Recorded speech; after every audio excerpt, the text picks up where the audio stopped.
ছাত্ৰ-ছাত্ৰীসকল তোমালোকে এই প্ৰশ্নটো এইচএছ ফাইনেল ইয়েৰৰ আগৰ প্ৰশ্ন পেপাৰবিলাকত নিশ্চয় পাইছা এটা কথা সদায় জানিবা ইকনমিক্সত যদি পিছলৈ মেজৰ লৈ পঢ়িব বিচৰা এই কনসেপ্টটো সদায় প্ৰয়োজন হ'ব আৰু তোমালোকে যতেই জেনেদৰে নিহিকা কিয় যিমানে নোটছ মুখস্থ কৰিবা এক্সামৰ সময়ত পাহৰাৰ চান্স ইমানে থাকিব তোমালোকক মই নোটছ নহয় আজি কনসেপ্ট ক্লিয়াৰ কৰি বুজাই দিম ভিডিঅটো চোৱাৰ পাছত মোক কমেন্ট বক্সত জনাবা তোমালোকে বুজি পাইছা নে নাই আজিৰ পাছত এই টপিক লৈ নোটছ লিখাৰ প্ৰয়োজন নহব তোমালোকে কেৱল এক্সাম হলত লিখিলেই হ'ল কনসেপ্ট ক্লিয়াৰ কৰি দিম তোমালোকে কেতিয়াও নাপাহৰা যাতে আৰু তোমালোকে নোটছ লিখাৰ প্ৰয়োজন নহব কি কৰিছে ইয়াত নিৰপেক্ষ ৰেখাৰ সহায়ত উপভোক্তাৰ ভাৰসাম্যতা ব্যাখ্যা কৰিব দিব তোমালোকক এতিয়া ভাৰসাম্যতা বাৰু কি বস্তু যিকোনো এটা বস্তুৰ ওপৰত তুমি যদি এছটা কাঠ থোৱা এফালে নিশ্চয় হালি থাকিব বা ইফালে হালিব যদি এনেকুৱা এটা পজিশনত থোৱা ঠিক সমাজত পৰে কেতিয়াও হয়তো হি নাহালিব এই এফালেও হালিবৰ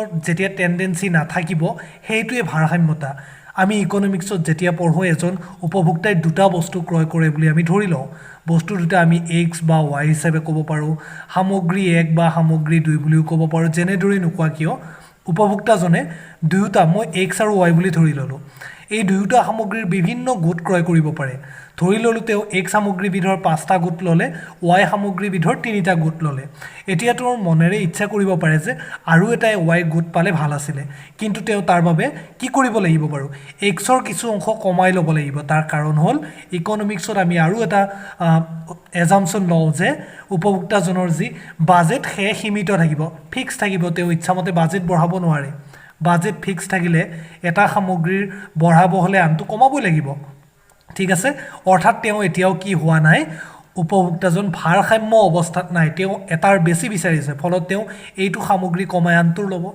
কিন্তু যেতিয়া তেও এনেকুৱা এটা পজিশনত আহিব দুয়োটা বস্তুৰে সমানে কিনিব লাগিব বুলি কথা নাই কিন্তু তেও যেতিয়াই কি হ'ব এনেকুৱা এটা সামগ্ৰীৰ পৰিমাণ দুয়োটা সামগ্ৰী এনেকুৱা এটা পৰিমাণ ল'ব এক সামগ্ৰীটোৰ 3টা ইউনিট y 5টা ইউনিট ল'লে তেও আৰু এটাও বঢ়াব বা এটাও কমাব বিচৰা নাই এইটোই হৈছে ভাৰসাম্যতা অৰ্থাৎ তেও সন্তুষ্ট তেও যি বাজেট সেই অনুহৰে যিখিনি বস্তু তেও কিনিব পাৰে তেও সন্তুষ্ট হৈ আছে এতিয়া তেও ভাৰসাম্য অৱস্থাত আহি গল এইটোক আমি নিৰপেক্ষ ৰেখাৰে কি দৰে বুজাম নিৰপেক্ষ ৰেখাৰ সহায়ত উপভোক্তাৰ ভাৰসাম্যতা দেখুৱাব হলে তোমালোকে দুটা কনসেপ্ট ক্লিয়াৰলি জানি ল'ব লাগিব এটা হৈছে ইনডিফাৰেন্স কাৰ্ভ বা নিৰপেক্ষ ৰেখা আৰু এটা হৈছে কি বাজেট ৰেখা নিৰপেক্ষ ৰেখাই কি বুজায় উপভোক্তাজনে দুটা সামগ্ৰী আমি আকৌ কৈছো এজন উপভোক্তাই জেনাৰেলি আমি ৰিয়েল ওয়াৰ্ল্ডত বহু সামগ্ৰী ক্ৰয় কৰো ইকনমিক্সত কেৱল দুটা বস্তু ক্ৰয় কৰে বুলি ধৰি লম সেই দুটা সামগ্ৰীৰ তেও বিভিন্ন গোট x ৰ দুটা y 5টা ল'ব পাৰে x ৰ অলপ বঢ়াই তেও y অলপ কমাই ল'ব পাৰে এইবিলাক হৈছে গোট য'ত দুয়োটা সামগ্ৰীৰ বিভিন্ন পৰিমাণ আছে এইটো এটা গোট আৰু গোট থাকিব পাৰে অৰ্থাৎ প্ৰতিটো গোটতে বেলেগ বেলেগ দুটা সামগ্ৰীৰ বেলেগ বেলেগ পৰিমাণ আছে কিন্তু এই গোটবিলাক এইটো এটা গোট আৰু এইটো এটা গোট এই গোটবিলাকক আমি এডাল ইনডিফাৰেন্স কাৰ্ভতে দেখুৱাব পাৰো আৰু প্ৰতিটো গোটে কি দেখুৱায় এডাল ইনডিফাৰেন্স কাৰ্ভৰ ওপৰত সমান পৰিমাণৰ সন্তুষ্টিক বুজায় কিন্তু তেওঁৰ বিভিন্ন গোট তেওঁৰ বাবে এভেইলেবল হয় তেওঁৰ ইনকামৰ সপক্ষে বাজেট ৰেখাই কি বুজায় বাৰু এজন তোমাক বজাৰলৈ যাব দিয়া হৈছে তোমাক 100 টকা দি পঠালো এইটো তোমাৰ বাজেট এতিয়া ইচ্ছা কৰিলে তুমি কি কৰিব পাৰা 100 টকা খৰচ কৰিব পাৰা যদি গোটেই 100 টকাটো খৰচ কৰি দিয়া হেইটো তোমাৰ বাজেট লাইনত থাকিব তুমি ইচ্ছা কৰিলে 100কৈ কম খৰচ কৰিব পাৰা 70 টকা 80 টকা হেইবিলাক বাজেট লাইনৰ তলত থাকিব কিন্তু তুমি কেতিয়াও ওপৰত গৈ খৰচ কৰিব নোৱাৰে বাজেট তোমাৰ সীমিত 100 টকা গতিকে এই দুটা কনসেপ্ট ক্লিয়াৰলি জানি ললে তোমালোকে এইটো সহজে দেখুৱাব পাৰিবা চাবা মই ইয়াতে দেখুৱাই দিছো এডাল হৈছে বাজেট ৰেখা ঠিক আছে এডাল হৈছে ইনডিফাৰেন্স কাৰ্ভ আৰু এডাল ইনডিফাৰেন্স কাৰ্ভ দিলো আৰু এটা ৰাখিছো ইনডিফাৰেন্স কাৰ্ভ এটো টাচ কৰি থকাকে ৰাখিছো এডালৰ নাম দিছো IC এডালৰ নাম দিছো IC1 এডালৰ নাম দিছো IC2 তোমালোকে মুখস্থ কৰাৰ প্ৰয়োজন নাই চাবা এতিয়া উপভোক্তাজনৰ বাবে এডাল বাজেট লাইন ইফালে সামগ্ৰী x ইফালে সামগ্ৰী y এতিয়া চোৱাচোন ইনডিফাৰেন্স কাৰ্ভ পঢ়োতে তোমালোকে মই ইয়াৰ আগৰ ভিডিও বিলাক যদি চোৱা নাই চাবা মই আগতেও বুজাই দিছো ওপৰত থকা ইনডিফাৰেন্স কাৰ্ভে কি বুজায় বেছি সন্তুষ্টি বুজায় অৰ্থাৎ এজন উপভোক্তাই সদায় কি কৰিব ওপৰৰ ইনডিফাৰেন্স কাৰ্ভত থাকিব বিচাৰিব কাৰণ আমি সকলোৱে কি বিচাৰো বেছি পৰিমাণৰ সন্তুষ্টি বিচাৰোঁ, যাক কোৱা হয় মনোটনিচিটি। সেইটো বাৰু আমি বেলেগ ভিডিঅ'ত আলোচনা কৰিম ইতিমধ্যে, আগতে আমি আলোচনা কৰিছোঁ চাগে, চাবা ভিডিঅ'বিলাক। মনোটনিক প্ৰিফাৰেঞ্চ মানে এতিয়া এজন উপভোক্তাই ICৰ পৰা সদায় ক'ত যাব বিচাৰিব? IC1 লৈ যাব বিচাৰিব, কাৰণ বেছি সন্তুষ্টি আছে।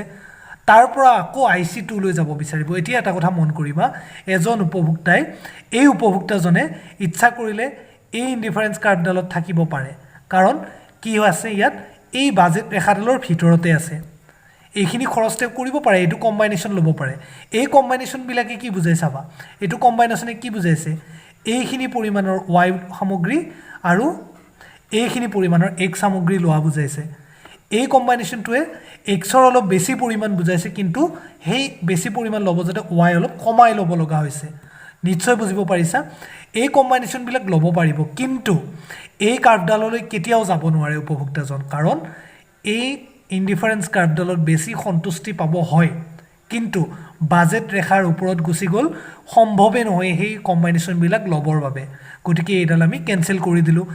এই ইনডিফাৰেঞ্চ কাৰ্ভডালত চোৱা, এতিয়া এই পইণ্টটো ক'ত আছে? বাজেট ৰেখাৰ ওপৰত আছে। তাৰমানে গোটেইখিনি বাজেট তেওঁ খৰচ কৰিছে। 100 টকা যদি আছিল 100 টকাই খৰচ কৰিছে। ইয়াত থকা মানেও কি হ'ব? এইটো পইণ্টৰ মই নাম দি দিলোঁ A, আৰু এই পইণ্টটোৰ নাম দি দিলোঁ B।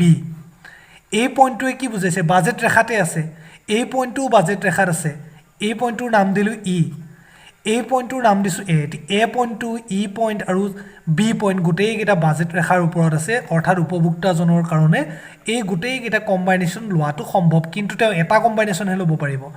তেওঁ কোনটো ল'ব? এতিয়া এইটো ল'ব পাৰে, একে সমান খৰচ হৈছে, কিন্তু A পইণ্টত যিটো কম্বাইনেশ্যন পাব তাত একে সমান খৰচ, Bত একে সমান খৰচ, Eটো একে খৰচ, কাৰণ একেডাল বাজেট ৰেখাৰ ওপৰত আছে। কিন্তু A পইণ্ট আৰু B পইণ্টটো ক'ত আছে?